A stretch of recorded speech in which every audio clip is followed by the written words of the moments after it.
Assalamualaikum warahmatullahi wabarakatuh.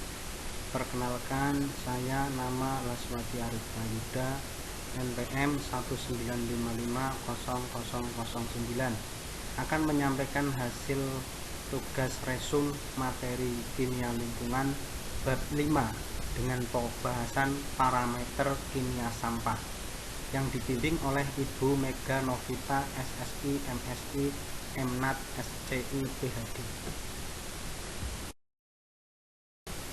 Tujuan pembelajaran. Setelah pembelajaran bab ini, mahasiswa diharapkan mampu 1. Menjelaskan tentang parameter kimia sampah. 2. Menentukan titik pengambilan sampel sampah. 3. Melakukan pengambilan sampel untuk pemeriksaan sampel sampah. 4. Melakukan interpretasi hasil. Pada bab 5 ini terdiri atas topik-topik sebagai berikut. 1. Topik 1. Parameter kimia sampah. Topik 2. Dampak kesehatan lingkungan akibat pencemaran sampah. Topik 3. Titik pengambilan sampel parameter kimia sampah. Topik 1.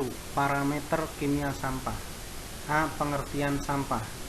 Sampah adalah limbah yang bersifat padat, terdiri dari bahan organik maupun anorganik, dari sisa atau residu yang timbul akibat aktivitas manusia yang dianggap tidak berguna lagi dan harus dikelola agar tidak membahayakan lingkungan dan melindungi investasi pembangunan dalam jangka panjang. Penumpukan sampah yang berlebihan dapat mengganggu kelestarian lingkungan, gangguan kesehatan, dan juga mengakibatkan pencemaran air, tanah, dan udara. Masalah yang ditimbulkan oleh sampah menjadi wacana dan perhatian oleh berbagai pihak. Salah satu cara pengolahan yang dilakukan adalah dengan membuangnya ke tempat pembuangan akhir atau TPA. Sampah dapat digolongkan menjadi beberapa kategori, diantaranya berdasarkan sumbernya, yaitu BSN SNI 3242/2008. 1. Sampah hasil aktivitas rumah tangga termasuk rumah sakit, hotel, dan kantor. 2. Sampah hasil kegiatan industri, home industri, dan kantor. 3. Sampah hasil kegiatan pertanian meliputi perkebunan, kehutanan, perikanan, dan peternakan yang sering juga disebut sebagai limbah pertanian. 4. Sampah hasil kegiatan perdagangan, misalnya pasar, pertokoan. 5. Sampah dari hasil kegiatan pembangunan. 6. Sampah dari sekitar jalan raya. 7. Sampah dari tempat wisata dan tempat umum. Sampah dikategorikan berdasarkan sifatnya. 1. Sampah organik. Sampah organik yaitu sampah yang mudah membusuk dan dapat terurai atau degradable secara alami karena kelompok senyawa organik dihasilkan dari makhluk hidup. Sampah organik secara kimiawi terdiri dari senyawa karbon, baik yang berasal dari alam maupun sintetis. Sampah organik yang berasal dari makhluk hidup seperti sisa dapur dan makanan, sayuran, kulit buah, daun-daun kering. Sampah organik yang tidak berasal dari makhluk hidup adalah kertas, plastik, dan karet. Kertas, plastik, dan karet merupakan limbah yang mengandung unsur karbon, harusnya masuk dalam sampah organik. Akan tetapi, kertas, plastik, dan karet meskipun mengandung senyawa karbon, mereka dikelompokkan dalam sampah anorganik karena di dalam limbah tersebut sulit mengalami pembusukan dan sulit terurai.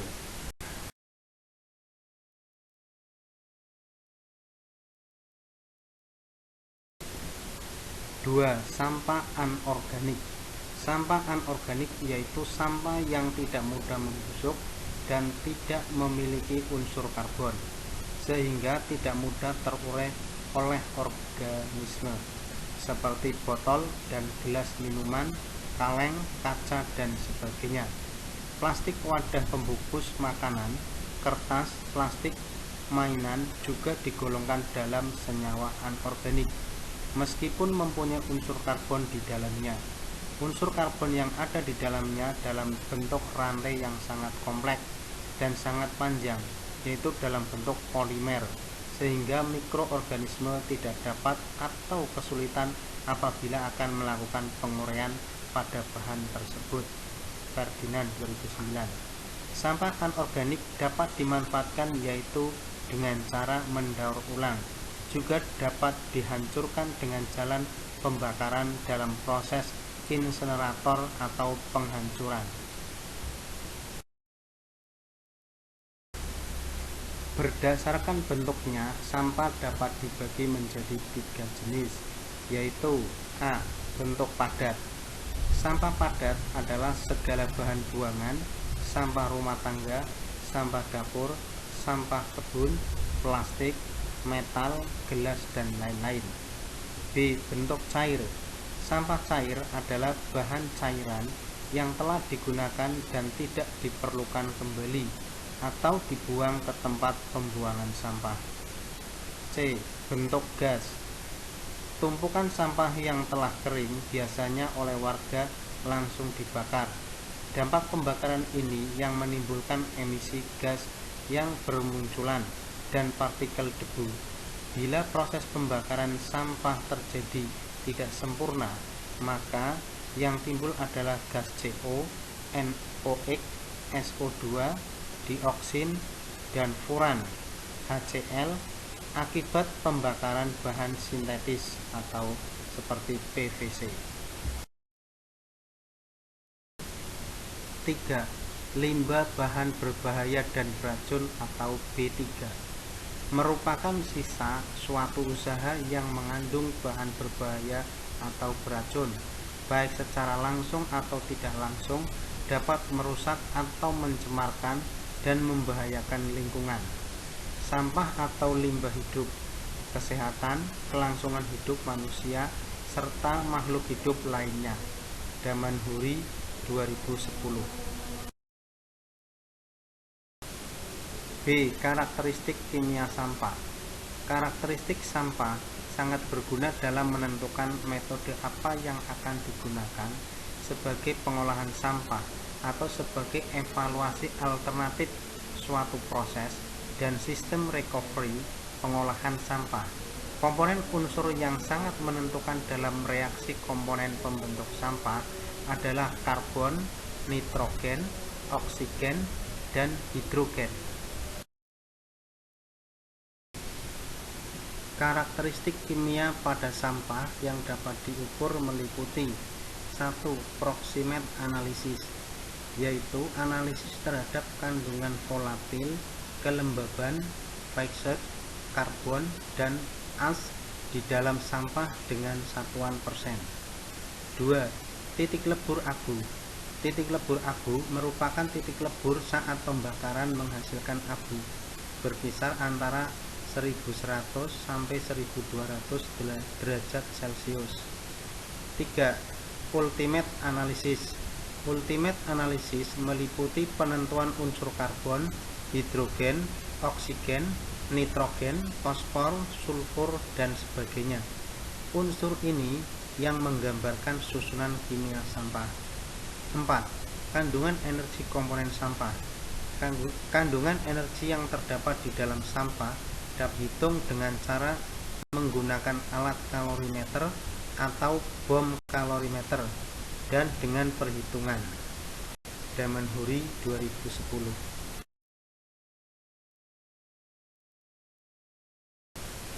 Topik 2. Dampak kesehatan lingkungan akibat pencemaran sampah. A. Dampak sampah terhadap manusia. Sampah merupakan tempat yang lembab sehingga sangat layak sebagai tempat bersarangnya, berkembang biak, dan sumber makanan bagi binatang pengerat dan serangga, sehingga dampaknya sampah sebagai sarana penularan penyakit. Penyakit yang dapat terjadi pada manusia akibat dari sampah yang tidak dikelola dengan baik adalah sebagai berikut. 1. Penyakit kolera, tifus, disentri, basiler, disentri amuba dan diare karena bakteri. 2. Penyakit jamur, khususnya yang sering terjadi adalah penyakit jamur kulit. 3. Demam berdarah, kaki gajah. 4. Asap yang ditimbulkan dari pembakaran sampah adalah sumber potensial bagi gangguan pernapasan. B. Dampak sampah terhadap lingkungan. Sampah yang tidak dikelola dengan baik akan menimbulkan berbagai gangguan terhadap lingkungan, antara lain: 1. Dampak sampah terhadap pencemaran udara. Pencemaran udara karena sampah organik yang dibiarkan begitu saja akan mengalami dekomposisi secara anaerob, yaitu proses pembusukan secara alami. Proses tersebut akan mengeluarkan gas metana atau CH4 dan gugus NH3 atau amin dan H2S. Pencemaran udara akibat pembakaran sampah baik dilakukan sengaja oleh manusia maupun kebakaran sampah di tempat penampungan akhir atau TPA. Gas yang dihasilkan adalah CO, NOx, SO2, dioksin, furan, HCl, dan partikel. Gas CO adalah komponen yang terbesar dalam pencemaran udara. Gas CO dapat berubah menjadi CO2 jika bertemu dengan oksigen di atmosfer. Reaksinya, 2CO plus O2 membentuk 2CO2. CO2 adalah komponen gas rumah kaca. Gas rumah kaca adalah gas yang ditimbulkan baik secara alami maupun akibat aktivitas kegiatan manusia. 2. Dampak sampah terhadap pencemaran air. Tempat penampungan sampah yang terbuka mengakibatkan terjadinya lindi atau lecet. Hal ini terjadi karena adanya air hujan yang melalui tumpukan sampah. Infiltrasi aliran lindi akan masuk ke dalam tanah atau mengalir di atas permukaan tanah menuju aliran air, sehingga menyebabkan terjadinya pencemaran air. 3. Dampak sampah terhadap pencemaran tanah. Akibat dari adanya bahan kimia di tempat pembuangan sampah tersebut mengakibatkan tanah di sekitar lokasi pembuangan sampah tersebut akan mengalami pencemaran dari aliran lindi yang mengenai tanah. Tanda-tanda tanah mengalami pencemaran adalah tanah menjadi kering, tanah mengandung logam, tanah mengeluarkan bau busuk, pH tanah bisa di bawah 6 atau di atas 8. 4. Dampak sampah terhadap gangguan estetika. Pemandangan sampah yang tidak tertata dan tidak diolah dengan baik menimbulkan kesan sangat buruk, sehingga menyebabkan estetika lingkungan. Sampah yang tidak tertutup selain bau yang dihasilkan dari proses dekomposisi tersebut juga akan tertiup angin.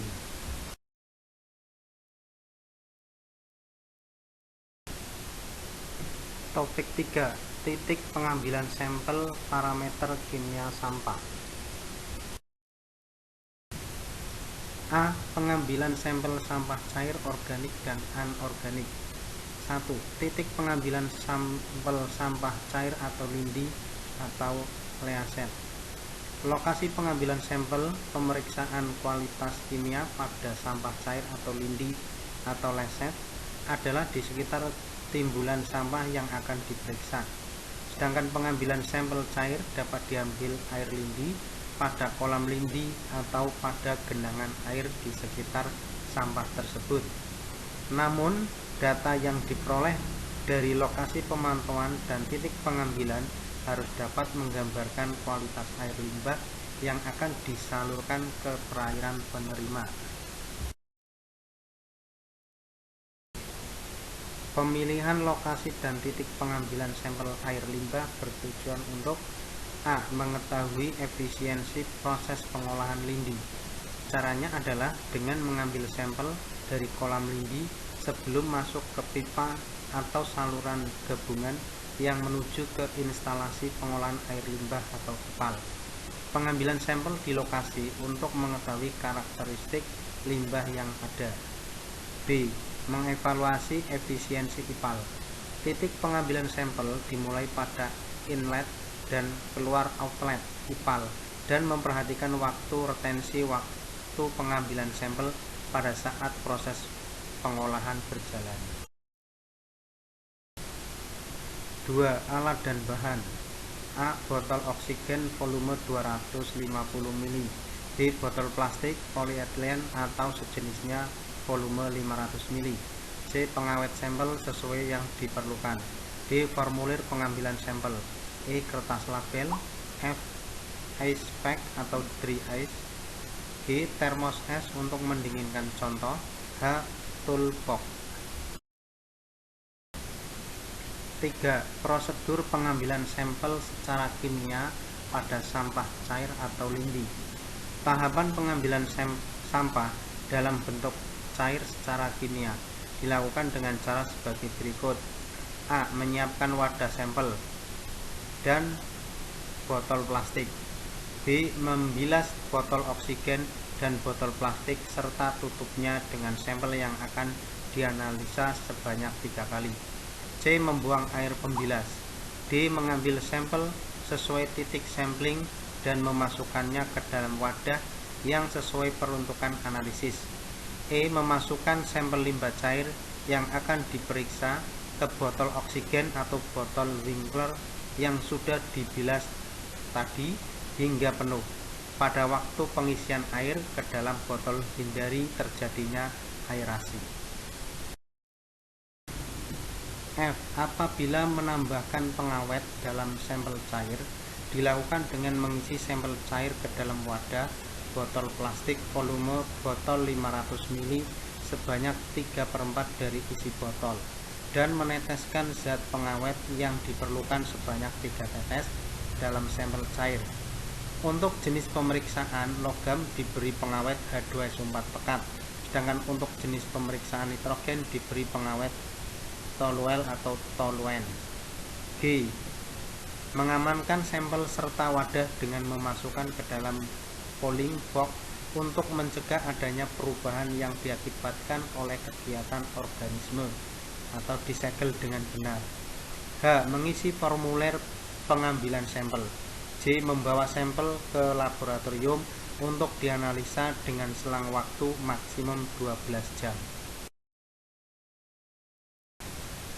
B. Pengambilan sampel sampah padat organik dan anorganik. Pengambilan sampel sampah padat organik dan anorganik mengacu pada SNI 19.394/1994, yaitu pengambilan contoh timbulan sampah dibagi menjadi 2 kelompok utama, yaitu perumahan yang memiliki pendapatan tinggi, sedang dan rendah. Sedangkan non-perumahan toko, kantor, sekolah, pasar, jalan, hotel, restoran, rumah makan, dan fasilitas umum lainnya.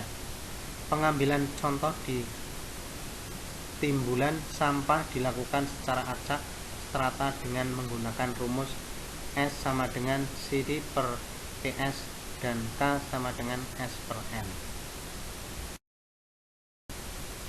Satuan yang digunakan dalam pengukuran timbulan sampah volume basah atau asal yaitu liter unit hari.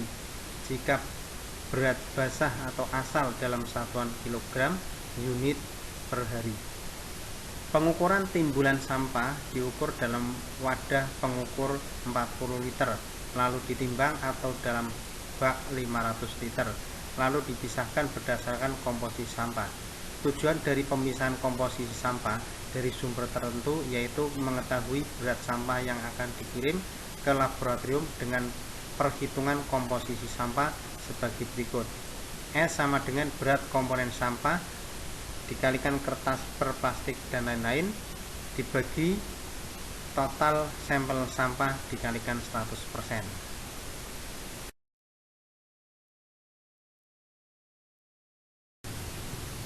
Topik 4. Panduan praktikum pengambilan, pengawetan, pengiriman, pemeriksaan, dan interpretasi hasil. A. Pengiriman sampel sampah. 1. Labeling. Setelah pengambilan sampel selesai dilakukan, setiap wadah sampel harus dan wajib diberi label untuk dilakukan identifikasi. Label identifikasi digunakan untuk ketelusuran rekaman sehingga dapat terhindar dari kekeliruan. Rekaman pengamanan sampel di lapangan harus ditulis dengan menggunakan tinta kedap air. Begitu pula kertas label harus menggunakan kertas kedap air agar tulisan pada kertas label tidak hilang dan rusak. Berikut merupakan contoh pelabelan pada wadah sampel sampah. Identifikasi sampel, kode sampel, tanggal pengambilan sampel, lokasi atau titik koordinat uraian sampel, parameter yang dianalisis, nama petugas pengambil sampel, para petugas pengambil sampel. 2. Aturan pengiriman. A. Sampah cair. Sampah cair pengiriman sampel dapat dilakukan dengan beberapa prosedur. 1. Sampel yang sudah dimasukkan ke dalam botol oksigen dan diberi label dimasukkan ke dalam cool box yang telah terisi oleh dry ice atau es box hingga mencapai suhu sekitar 3-4 derajat Celcius kurang dari 24 jam. 2. Dalam perjalanan botol sampel harus dalam keadaan tegak, tidak miring. Tujuannya agar tidak ada perubahan komposisi sampel yang sudah diambil. B. Pengiriman sampel dapat dilakukan dengan menggunakan jalur darat, udara, laut sesuai dengan kondisi yang ada dan diusahakan mencari lokasi laboratorium terdekat. Kemudian memberitahu pihak laboratorium bahwa sampel harus diperiksa tidak lebih dari 24 jam. C. Sampah padat. Sampah padat pengiriman sampel dapat dilakukan dengan prosedur yaitu sampel sampah padat dimasukkan dalam kantong plastik, kemudian ditutup rapat, diberi identitas sampel, mengamankan sampel dengan memasukkan ke dalam tas sampel. Untuk sampah padat organik dengan memasukkan ke dalam cool box untuk mencegah adanya perubahan yang diakibatkan oleh kegiatan organisme, disegel dengan benar dan dibawa ke laboratorium untuk dianalisa.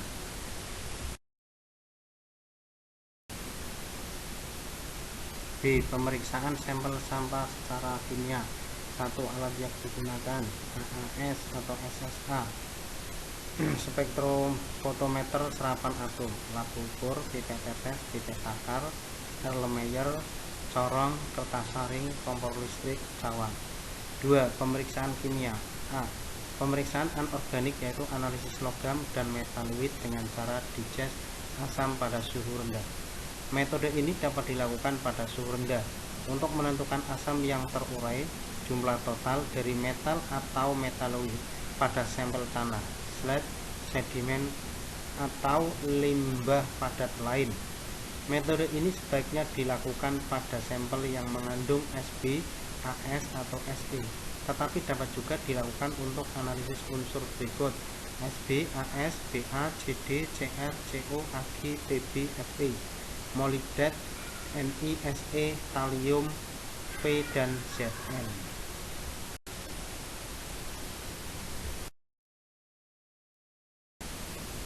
Prinsip: langkah diges dengan campuran asam HCl pekat dan HNO3 dengan perbandingan 4:1 pada suhu 95 derajat Celcius dan diuapkan sampai mendekati kering. Hasil dari pemanasan campuran asam tersebut kemudian disaring. Residu dan kertas saringnya di reblok dalam HCl pekat selama 5 menit, kemudian disaring lagi. Filtratnya dianalisis dengan ICP, Inductively Complete Plasma Emission Spectrophotometry, AAS, atau metode analisa lain.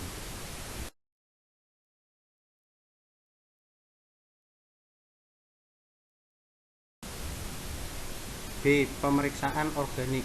1. Kadar lemak. Tujuan: mengetahui kadar lemak yang terkandung dalam sampel sampah. Prinsip: ekstraksi dengan normal heksan. Lemak larut dalam ether. Dengan demikian lemak dapat dipisahkan dari sampel sampah dengan melarutkan dengan ether, karena titik penguapan ether lebih rendah dari lemak, maka lemak dapat dipisahkan dari ether dengan cara ekstraksi. 2. Kadar volatil sampah. Tujuan: mengetahui kadar volatil yang dikandung suatu sampel sampah. Prinsip: sampah dipanaskan pada temperatur di mana bagian volatil sampah akan terpijar dan muat. 3. Pemeriksaan BOD pada lindi atau liset. Khusus untuk jenis pemeriksaan BOD untuk sampel lindi atau liset harus diketahui terlebih dahulu zat organik yang terkandung di sampel tersebut. Oleh karena itu perlu dilakukan pemeriksaan zat organik. Tujuan dari pemeriksaan zat organik untuk mengetahui berapa pengenceran yang dilakukan pada proses pemeriksaan BOD. Menentukan nilai KMNO4 atau zat organik. Tujuan mengetahui berapa pengenceran pada proses pemeriksaan BOD yang paling mendekati, sehingga pada proses pengeraman selama 5 hari kandungan oksigen tidak habis dimakan oleh bakteri di dalam sampel tersebut. Pemeriksaan BOD, metode, cara uji, titrasi, cara Winkler. Prinsip oksigen dalam contoh mengoksidasi MnSO4 yang ditambahkan ke dalam contoh dalam suasana alkalis sehingga sel terjadi endapan MnO2. Dengan menambahkan H2SO4 pekat dan Ki, maka akan dibebaskan molekul iodium yang ekivalen dengan oksigen balut. Reaksi 2. Iodium yang dibebaskan itu kemudian dianalisis secara iodometri dengan larutan baku tio dengan indikator amilum. Reaksi 3. BOD. BOD adalah jumlah miligram oksigen yang dibutuhkan untuk menguraikan zat organik. Secara biokimia, dalam 1 liter dengan inkubasi selama 5 kali 24 jam pada suhu 20 derajat Celcius. BOD menunjukkan jumlah zat organik dalam air yang dapat didegradasi secara biologis. Air dengan nilai BOD yang tinggi menunjukkan jumlah pencemar yang tinggi yang disebabkan oleh bahan organik. Perairan dengan BOD tinggi biasanya menimbulkan bau yang tidak sedap, yang berakibat dapat mengganggu kehidupan di darat. Pemeriksaan BOD dilakukan dengan cara mengukur selisih oksigen terlarut dalam contoh pada keadaan sebelum dan setelah inkubasi 5 kali 24 jam pada suhu 20 derajat Celcius. Dalam melakukan pelakuan BOD diperlukan nutrisi untuk pertumbuhan mikroorganisme. C. Interpretasi hasil. Hasil yang diperoleh akan dianalisis dan dibandingkan dengan standar baku sesuai dengan peraturan dan perundang-undangan yang berlaku. 1. Undang-Undang Nomor 18 Tahun 2008 tentang Pengolahan Sampah. 2. Peraturan Menteri Lingkungan Hidup dan Kehutanan Republik Indonesia. 3. Peraturan Menteri Negara Lingkungan Hidup Nomor 13 Tahun 2012 tentang pedoman pelaksanaan reduce, reuse, recycle, dan bank sampah. 4. Peraturan Pemerintah Nomor 81 Tahun 2012 tentang pengelolaan sampah, rumah tangga, dan sampah. 5. Peraturan Menteri Pekerjaan Umum Nomor 3 PRT M 2013 tentang penyelenggaraan prasarana dan sarana persampahan dalam penanganan sampah rumah tangga dan sampah sejenis. 6. Peraturan Menteri Dalam Negeri Nomor 33 Tahun 2010 tentang pedoman pengelolaan sampah. 7. Peraturan Pemerintah Nomor 82 Tahun 2001 tentang pengelolaan kualitas air dan pengendalian pencemaran air. 8. Peraturan Menteri Lingkungan Hidup Republik Indonesia Nomor 5 Tahun 2014 tentang baku mutu air limbah.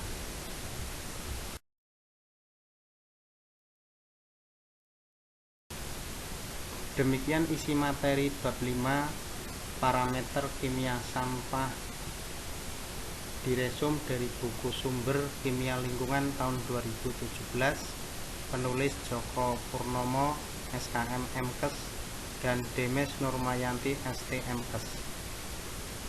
Terima kasih. Wassalamualaikum warahmatullahi wabarakatuh.